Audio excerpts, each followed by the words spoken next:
Ladies and gentlemen, the next session is sponsored by Consumers Energy. Please welcome the futurist in residence for the Center for Science and the Imagination at Arizona State University and former futurist at Intel Corporation, Brian David Johnson.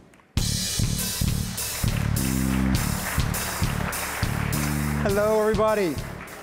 Hello, and thank you so much. I'm very excited to be here. I really want to thank the Detroit Regional Chamber for having me here. But mainly, I need to thank Dennis Archer Jr., also known as the man responsible for bringing me up on this stage. I think it was about 5 or 6 years ago I met Dennis, and we were talking about what I do as a futurist, which I'm going to talk to you about, and the things that I'm seeing. And we talked about him being from Detroit and from Michigan. And I said to him, well, if you're an American and you don't care about the future of Detroit and the future of Michigan, well, then you're kind of a jerk. And he kind of pricked up and was like, what? Wait, who? Here's this crazy, bald futurist talking about this? And I really want to thank him from here. I also know his parents are here, so hopefully I can embarrass him in some way. For holding me accountable, because I do believe it is incredibly important. That's why so many years later that I'm here, and what I want to talk to you about today, and sort of get things set up and sort of get you thinking about the future, get you thinking kind of where things are going in the next 5, 10, or even more years in the future, and then talk to you a little bit about this type of thinking. And then President Simon and I are going to have a conversation about that. And ultimately, what I'm going to do here this morning is talk to you about how to change the future, how you can actually change the future. But first off, let me start by introducing myself, who I am and what I do. I am a futurist.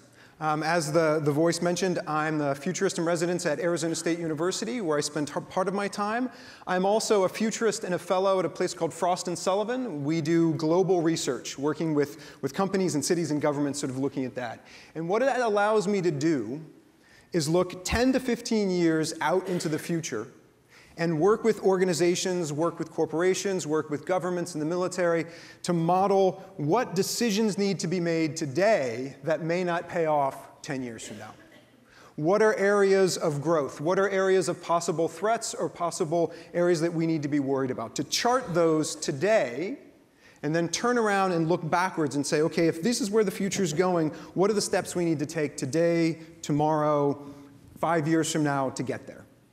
You'll find I'm a very pragmatic futurist. I'm an engineer by training.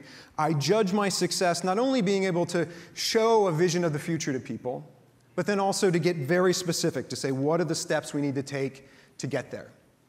And I am not the type of futurist who's going to come in and tell you, here's what you need to do. Here, I know everything there needs to know about the future of Michigan, and I'm going to tell you what to do. I would never be that arrogant. It's my job to work with people to model the future, to work with the experts, to work with everybody in this room, and we're even going to be doing a breakout session tomorrow to actually do a future casting, to actually go and examine the future of Michigan and what are the steps we need to take today. So that's who I am. Hopefully, you've seen this lovely picture here on the screens. You basically can figure out everything you need to know about me by looking at that picture. Now, if you can't see it, and for the folks in the back, I'm going to give you a little hint. It's right down here. That, ladies and gentlemen, is a calculator watch, thus proving beyond a doubt that I am a nerd. I am a huge nerd. I'm a huge geek. Now, I usually like to say I'm the biggest nerd in the room, but I've met some of you, and let's just say I'm among friends. All right, let's get started. So, as we look out to the future, where are things going? So there's this notion that as we look out to the year 2020, there's this idea that's been driving me for about 10 years. And it's this idea that as we approach the year 2020, the size of meaningful computational power approaches zero. Now, I had a front row seat for this for about 15 years. I was the first futurist and the chief futurist at the Intel organization, right, the company that makes all of those chips. And I helped to design, I wrote the spec that says this is what the chip needs to do 10 years from now. That's what was my job. And I kind of had a front seat to that, to say, okay, where do we see things going? And as we approach the year 2020, the size of meaningful computational power, the size of that chip is approaching zero. Right now, we're at about 10 nanometers. As we get to 2020, we're going to be at 5 nanometers. And 5 nanometers is about 12 atoms across. It's crazy small. It means we're going to be able to turn anything into a computer. So as we move past the year 2020, we're going to find that computational power gets very, very big and very, very small. Right, soon we're going to be able to turn anything into a computer, right? We could turn this sofa or this chair into a computer, my jacket into a computer, even my body into a computer. So we're going to have to fundamentally change the questions that we ask ourselves. We don't want to ask ourselves, can we do something, right? Can we make a desktop small enough to be a laptop small enough to be a tablet, smartphone, watches, whatever? This is what we've been talking about for years. We don't have to ask ourselves, can we do it? We have to ask ourselves, what? What do we want to do, and why do we want to do it? And we're going to see computation getting very, very large. It turns out the internet, we all used to think about this internet as this thing that was sort of ones and zeros all zipping around. No, it turns out as we get to 2020 and beyond, the internet becomes very physical. Like the internet lives places. These large data centers actually live places. And the internet needs things. It actually needs stability. It needs clean power. It actually, when the internet lives places, it actually has government and laws and incentives. And so we begin to see it acting a little bit differently. And so we'll start actually being surrounded by computational power. We kind of are going to pass this fulcrum point. And this is something I want to sort of give to you to keep an eye on as we move to 2020. As we pass the year 2020 and move on, the majority of computational power will live in the world around us and not in our devices. We're already beginning to see that. There's an Internet of Things panel sort of after me. You can call it whatever you like, but you can start to see computational power moving out of all of these different devices and actually moving into the world that surrounds us. And that becomes really, really important when you start thinking about cities and you start thinking about places like Michigan. So this group is no stranger to this concept of smart cities, to infrastructure. As we look out to 2025, we start to see the rise, the meaningful rise of smart cities. And I'm not a big fan of jargon, and you hear people say smart cities, and this sort of what does it mean? We're very specific. So in the work that I did with Frost & Sullivan, we've actually defined it, and I can send all this to you if you want. Literally defined it as a constellation of these things. Like if you want to focus on making your infrastructure smarter or your city smarter, these are very specific things that you can start thinking about. But it's not about the products. And this is also a trap that I keep seeing people fall into, that people make policy decisions about products. Can we get this one product in? Again, it's can we do it? Can we go and get the smart energy? Can we get the smart energy good? Can we go and get the sort of smart healthcare? People kind of want to go, and they say, where do we swipe? Can we swipe? Can we buy that? And then we become sort of smart cities. And it doesn't exactly work like that. That we begin to think of cities not as this constellation of products, but as a platform. Cities begin to compete. Regions begin to compete. States begin to compete. It's one of the things, actually, that I would argue that Michigan is very good at, or at least has a mind towards, of understanding that all regions will need to compete. We'll compete for talent. We'll compete for investment, for startup funds. That they will compete. That the city now has become a platform.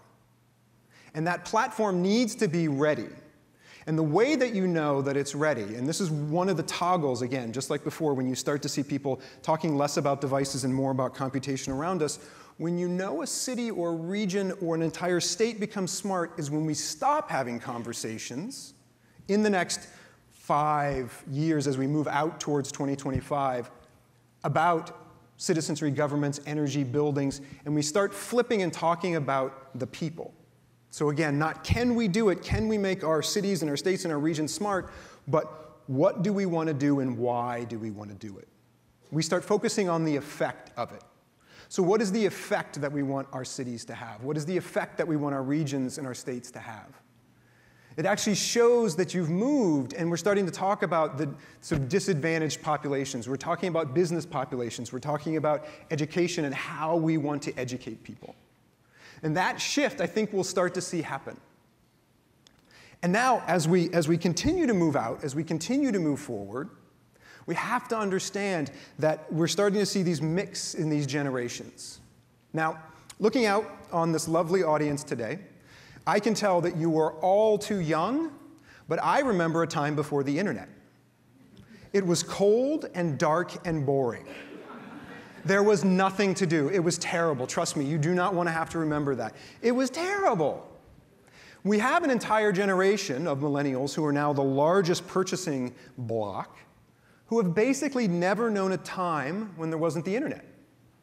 If you give them a device and that device isn't connected to the internet, that device is broken. You don't need that device anymore. It's true, try it. More importantly, if you give them a coffee shop or a place or a building and that building doesn't have Wi-Fi, that building's broken. They will leave. I've watched them do it. The same thing is true of our cities and our regions and our states, that if we don't have that platform in place, they will leave. Now, I have to say, there's the next place that I want to kind of take you to is what I like to call beyond. This is where, when I'm working with the organizers, they say, Brian, it would be really good if you could blow everybody's mind. Blow everybody's mind like early in the morning. I don't know if that's a good idea, but I do what I'm told. So, and the reason why I think this is important, not because we're sort of blowing minds here, is because we're looking out for the thing that comes after the thing. So as they mentioned, I am a professor. I teach at Arizona State University. I also teach at the U.S. Air Force Academy as well as West Point. And what I teach my students is it's not our job to be right. You'll find I don't make predictions. But it's my job as a futurist to work with organizations and companies and people to get it right. So that when the future arrives, we've designed infrastructures and business, we've designed economies so that we can get it right. So that we can reach people, we can touch people's lives and make them healthier, happier, more productive, that's our job, is to get it right. And that's a big function of what I do, and I'm going to talk to you a little bit about how it gets done, because I've had folks, as I've been talking, as I've got here, ask me about it. But this is the importance of actually looking beyond 2025, going out as far as we can. But I'll give you a really pragmatic reason why. As you start thinking about the future of this state, who has children under the age of 10? Raise your hands. Awesome. You're all futurists, by the way. Keep your hands up. Who knows anybody under the age of 10? Keep your hands up. Who has lived in this state and knows that the state has somebody under the age of 10? Where are you from? Your hand's not up. There we go. Just remember, I can see you. No, thank you for that. Now, let's talk about that world. So those 10-year-olds and below, when they start entering the workforce, right, what will it be like? Because this, I argue, is the world that you're building for. Again, my job as a futurist is to get people to think about this way. So we're going to go out there. So this world is this idea of sentient tools. Now, again, I do work with a research company, and they like putting lots and lots and lots of information on this. I hate doing this, but this actually comes from a paper that isn't even released yet. It's actually going to come out in the next month, talking about this notion of sentient tools. And what I mean by sentient tools is it's the thing after the thing. Meaning, we all know about autonomous transportation. There's incredible work going on, right? And all my friends working in the auto industry, amazing work going on that I'm not allowed to tell you about, but it's really cool, right? We know that we're coming into the age of big data. We know this is happening. We know as we get 10 to 15 years out, we'll be living in a time of smart cities. We are moving into the real age of the Internet of Things. There's going to be a whole panel of people up here to talk about it. So, and then also, we're starting to have real artificial intelligence.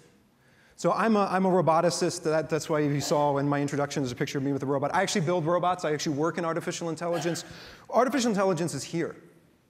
That they're actually using it as a way to set interest rates. They're using it to monitor for fraud. That we actually have what I like to call industrial strength AI. It's not a thing of science fiction anymore. That it's actually happening. So now, what comes after all of that? Because all this is happening. You're building that infrastructure. That is and should be what you're doing. But what comes next? What's the thing after the thing? And I put out this idea of sentient tools, that these are tools that are aware, number one. They're aware. They're aware of where they are and what they're doing. Number two, they can think. They have artificial intelligence. But they're also aware of who they're interacting with. So they're aware of you. Now, Kevin, I'm going to call you out again just because I can see your name tag. It's okay, I'm going to be nice. But literally, it will be aware that it is talking to Kevin. So what will that be like? What will it be like to live in this post-world where we've got all that? What will that world actually look like? Now, I have a picture, because I'm a much bigger fan of pictures than I am of all these sort of word charts. And again, if anybody wants this, I can share it with you. But what will it look like? Will it look like this?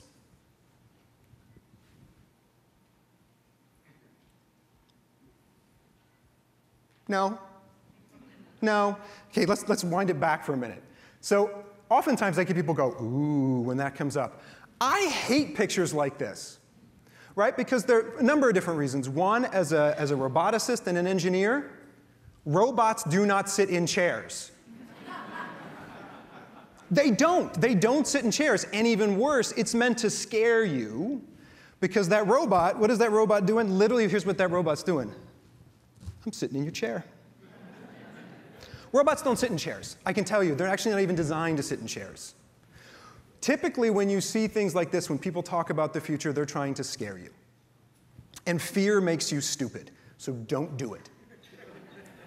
When they show that, you'll see it really does bother me. Because this, I actually think, is at best intellectually dishonest, and at worst, I do think it's reprehensible. Because if we're starting to scare people, they make bad decisions. Even down to this, so I mentioned before we have real AI that's actually going and working with federal banks to set the interest rates. I don't know if everybody saw this. It was something that came out, I think it was in Bloomberg. What did they have next to the column talking about an algorithm that's going to work side by side with an economist to set an interest rate in about 5 years' time? What picture did they have? A picture of a Terminator skull. Now, for all of you who aren't geeks and nerds, Terminator is this, well, you don't know, right? You don't know if everybody's is that nerdy. So Terminator, right, is the T-9000. It's this notion that we created artificial intelligence, and then we created these killing machines that traveled back in time. I know this is kind of long, but traveled back in time to actually try and kill the head of the resistance, which has nothing to do with setting interest rates. Some people might want it to, but it really doesn't. It was only there to sort of get you scared. And I am a very pragmatic futurist and refuse to do that. So on my next slide, and we're going to hold it, so don't take it yet. On my next slide, I have a picture of what sentient tools are actually going to look like. Who wants to see it? Oh, you all raised your hands. You're very, very polite. The other folks who didn't raise their hands, what are you doing here? I mean, it's very polite. My mom would be very happy you came here, but what are you doing here? Now, so I got to tell you, so I spent a lot of time on stages talking to schools. I spent a lot of time in schools. And oftentimes I'm there, right? I'm the futurist. I'm talking about the future. And I was on stage in front of like 600 undergraduate engineering students, also known as the hardest audience on earth. Like, you're all pussycats compared to them. So I'm there, and I'm talking about the future, and I said, who wants to see what this is going to look like? It's completely quiet, except for one kid way in the back who goes, sure. It's like, oh, great. I came all the way, and all I got was, sure. OK, so let me ask you again. You know, it's early. It's day one. Who would like to see a picture of what these tools are actually going to look like? A picture of your actual future. There we go. Now that's what we needed. All right, get ready.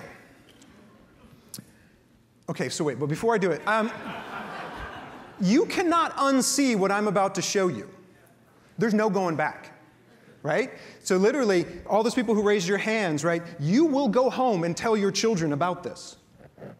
If you don't have children, you may actually go and have children, just so you can tell them about this. And certainly, if you don't have grandchildren yet, you're going to be on the phone right away, and you're like, hey, I just saw this futurist. You need to have grandbabies right now. This could be a population boom in Michigan. OK, get ready. Hold on to somebody. Here comes the future. Boom. I know, right? I use this to make a point. What we're talking about are tools. Oftentimes when we think about the future, everybody wants to know, how do we get ready for the future? They always ask me, so Brian David, how do I prepare for the future? Sort of as the future is, it's almost like the future is like a spider monkey coming at you. And if you're not prepared for that future, it will take you out. It's not like that. I've been doing this for 2 decades. Like I said, did it all across the board and still do it. The future is built every day by the actions of people. People build the future, right? Technology doesn't get to decide. We get to decide. We get to ask ourselves, what is the future we want and what is the future we want to avoid? The reason I use this is because we will be living in an age of sentient tools, but they are just tools. They're not there to be smarter than us. They're not there to travel back through time and try to kill the head of the resistance. It's not anything like that. They're actually there to make our lives better. Because ultimately, everything we do is about people. It starts with people, and it ends with people, and there's a lot of technology and businesses and process between it, but it's always about people. And how do we use these technologies to make the lives of people better? Now, I could nerd out, and we could talk about sentient tools for the rest of the time, trust me. And if you want to, I'm going to be around for the next couple of days to talk about it. But that's the idea. We will live in a time, and all of those kids under the age of 10 will be living in a time where our tools can think and interact with us. That they will actually be able to do cognitive tasks. And so we need to ask ourselves, what does that infrastructure look like? How do we train that generation to work with tools that are thinking? Because actually, we need that interaction. So with that in mind, as you go through the next few days here, I want to push you to this fact. That hopefully what I've shown you this morning in looking out 10 to 15 years is that our science and our technology have progressed to the point where what we build, our science, our technology, our communications networks, our collaborative tools, even our funding mechanisms, have progressed to the point where what we build is only constrained by the limits of our imagination. It's an amazing time. But I argue with folks that the one thing that holds us back is our imagination. We have all these other tools, literally all these other tools at our fingertips. And the thing that holds us back is our inability to imagine a far more awesome future than we have today. And so I push people, and especially here, I push you all to come up with the crazy ideas, to come up with the wild ideas that look out 10 to 15 years and say, this is what I want. Because oftentimes, if you don't push yourself to imagine further and farther and greater, and as I like to say, far more awesome, then you're never going to get there. Because nothing great was ever built by people that wasn't imagined first. And this isn't just sort of sitting back and putting your feet up on the railing of this magnificent porch out here, by the way, putting your feet up on the railing and sort of thinking about the future. No, there's like real business to this. There's real thinking. You imagine with data. You're going to be shown an incredible amount of data. You're going to be shown and introduced to an incredible amount of people. This is just an example of all the different things that I pull from both in my corporate work at Frost and my academic work at ASU. And there's a process to actually do this. This is what we're going to be doing tomorrow, is actually taking the human experience of what it'll feel like to live 10 years in the future. What will technologically be possible? What will the economics of the future look like? Cultural history. I saw that we've got some historians in the house, which is awesome. Turns out history is the on-ramp to the future, that we have this incredible cultural history. And then to talk to people and to have opinions. And so ultimately what we're doing based upon all this data is modeling what's the future that we want and what's the future that we want to avoid. We need to have those conversations and then turn around, look backwards and say, okay, what are the steps we need to take? But 10 years out gives us that beyond, and gives us the ability to think about the thing that comes after the thing and broaden our imagination. I want to leave you with one final thought. Having done this for about 2 decades, I take what I do really serious. That's why I'm here. And so I have finally asked myself, how do we go about changing the future? So we have all of these things at our fingertips. We have the ability to imagine now. How do we change the future? And I came up with this idea that the way we change the future is we change the story that people tell themselves about the future that they will live in. It's a simple thing, but it's really powerful. Because if you can change the story that people tell themselves about the future that they will live in, they will make different decisions. They will make different purchase decisions, policy decisions. They will make different life decisions. It is incredibly powerful, but you have to have that vision. You have to have that conversation. It's not just about nuts and bolts, but it's about telling that story and telling that story to each other, telling that story to your region, to your community, to your church, to your school, to the entire state, even to I would argue, the country and the world. But you've got to have that story. And I'm going to push you and say, you care. So how many people here live on the island? Nobody. You all came here. You left the places that you love, you left the people that you love, and you came to this beautiful island because you care. And let me tell you, the future is local. The future happens in places like this all over the world. It happens when passionate people get together and have a conversation about what they want from the future, and then take action to get there. And so I'm going to challenge you to do that for the rest of the conference, is to actually go to people and have those conversations based on fact, based on what you're hearing, and say, this is the future that I want, this is the future that I want to avoid, what do you think? And hopefully, luckily, maybe they'll disagree with you, and that's awesome. Have those conversations. And then say, great, this is what we want. Also, this is what we want to avoid. I don't shy away from the darkness. And then say, great, what are we going to do about it? What do we need to get done today, tomorrow, 5 years from now to get there? And if you do that, you will actually change the future of Michigan. Thank you so much. I really, really appreciate it.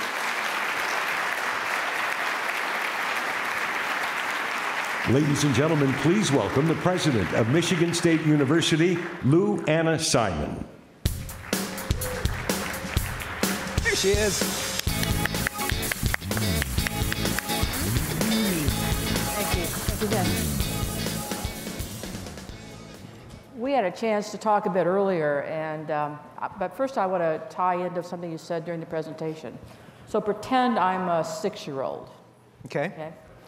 I would say, where's your mom and why are you on the stage? Well, but those are sort of bureaucratic questions. Okay. So we're going to move beyond that. That's a good point. And so imagine for me in sort of a short time my world, and how I could take control of it and really empower it for good. For good. I think it's two things. Number one, as I tell almost every young person, is learn to code. Learn to code. Not because I think everybody's going to be a software programmer, but learn to code because it's a language. It teaches you a language for how we talk to machines and how the machines talk to us. It gives us logic, it gives us syntax, it gives us grammar for understanding in this world where we're going to be surrounded by computational power. So I think it helps everybody. It helps everybody from ballerinas to doctors if you learn how to code. The other part, and I tell this to folks all the time, is the best way for you to have the greatest job security is to be human.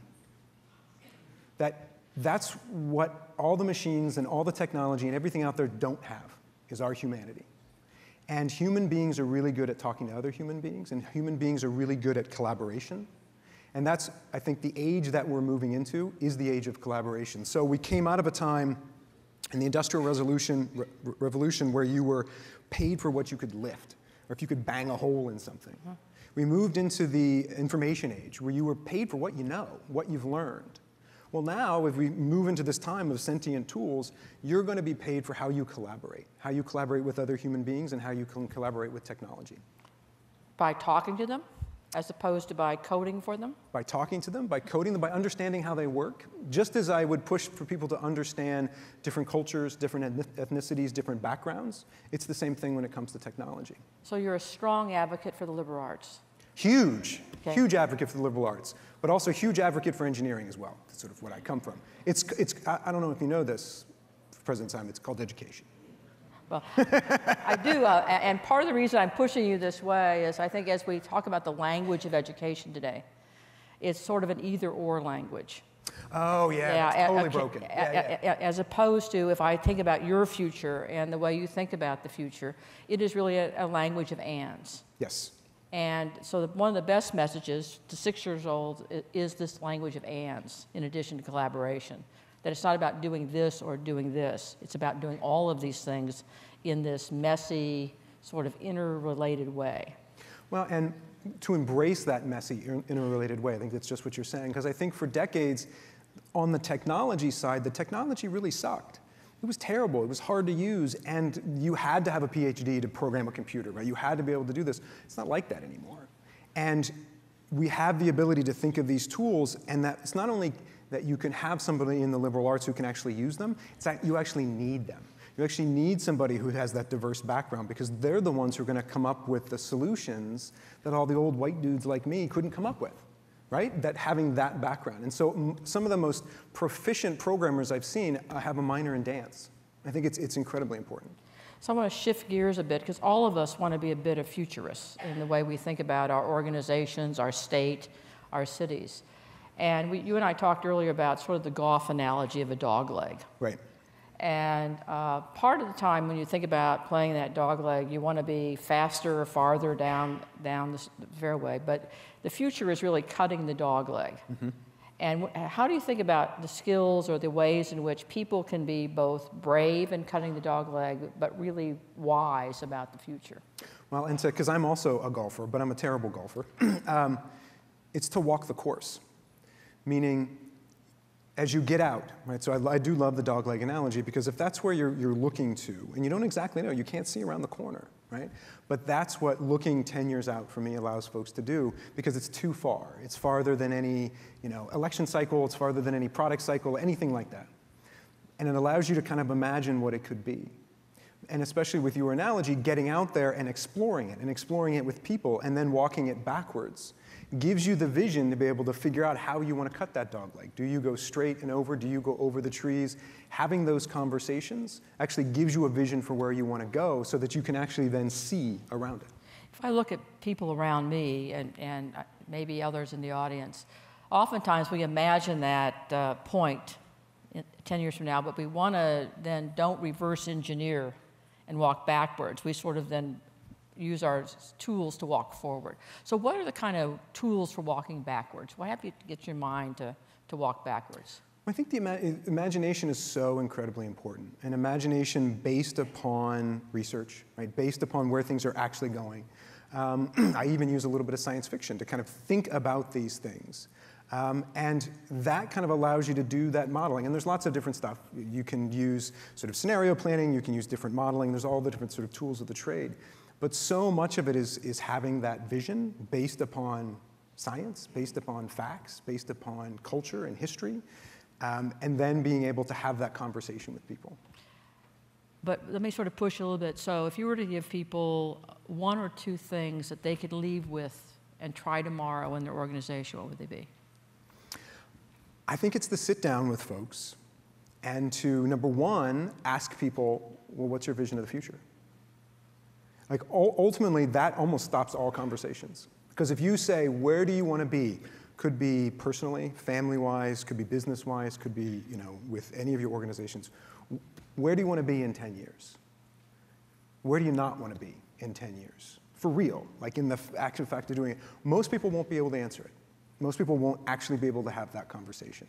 So that's usually where most of it kind of stops. That tool of being able to say, okay, where's it going? Because once you can do that, then you'll be sensitized to the future. You'll start seeing different advances. You'll start being able to have a conversation with people about that. You'll actually have a shared conversation about it. So that when you see policy changes, technology changes, economic changes, social changes, you actually begin to see them fitting into that roadmap.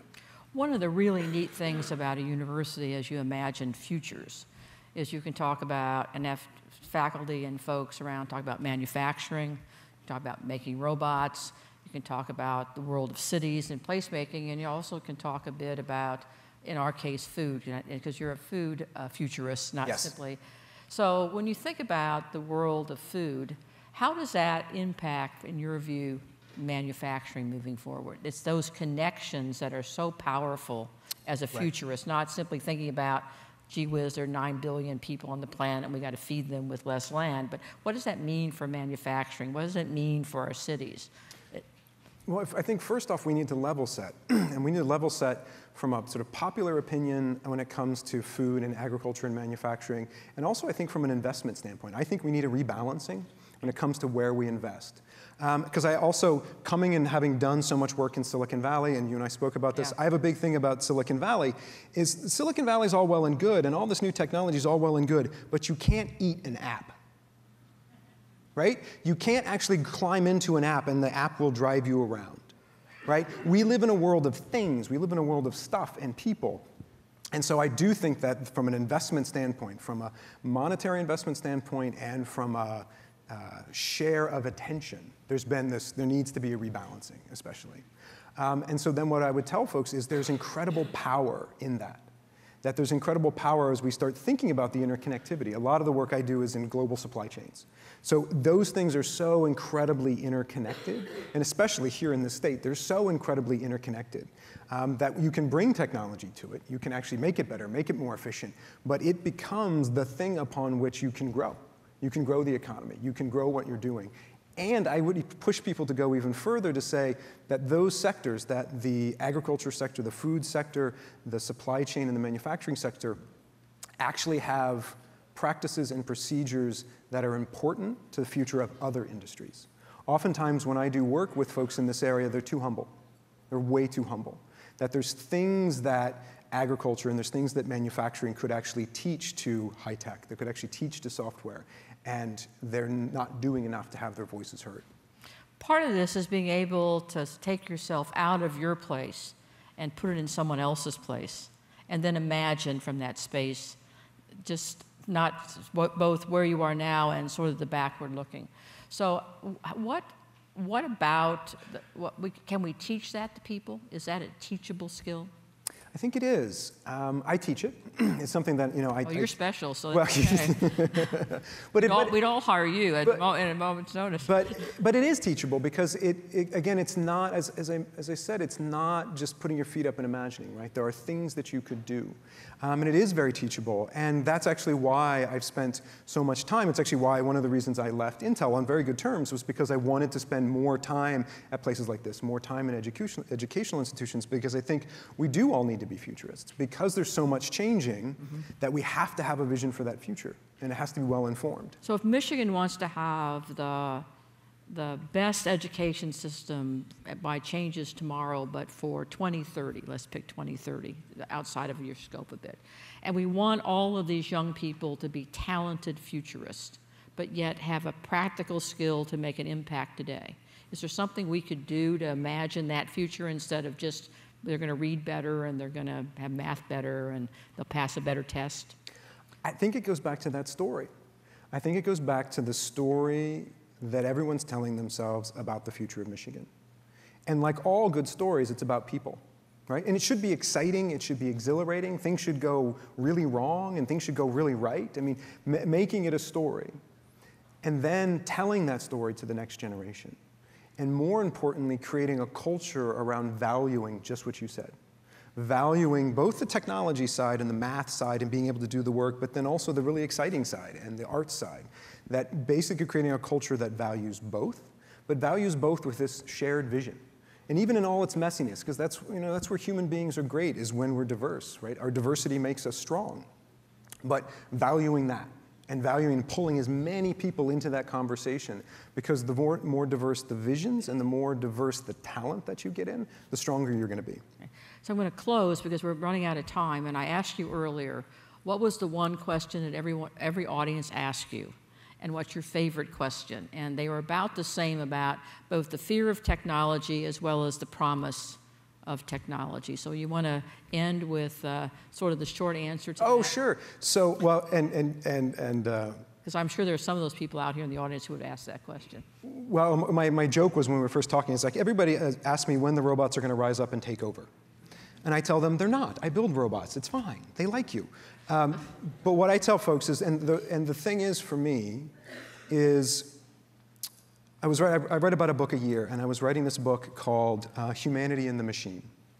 Basically putting about the idea that we imbue our technology, our businesses, our educational institutions with our humanity. We are value-based systems, right? That's what human beings are. We like to think we're data-driven. We're not. We're value-based systems, and that's a good thing. So we imbue our technology, we imbue our businesses, but what worries me, and the thing that I'm worrisome of, is when we don't hold ourselves accountable to those things that we build. That the nature of evil is actually thoughtlessness, not thinking about the effect of what you're doing. So if we're not thinking about imbuing our companies, our state, our institutions with this values, then we're actually creating machines of evil. We're not holding ourselves accountable to it. That we have so much control over what we're doing, and oftentimes we give it up.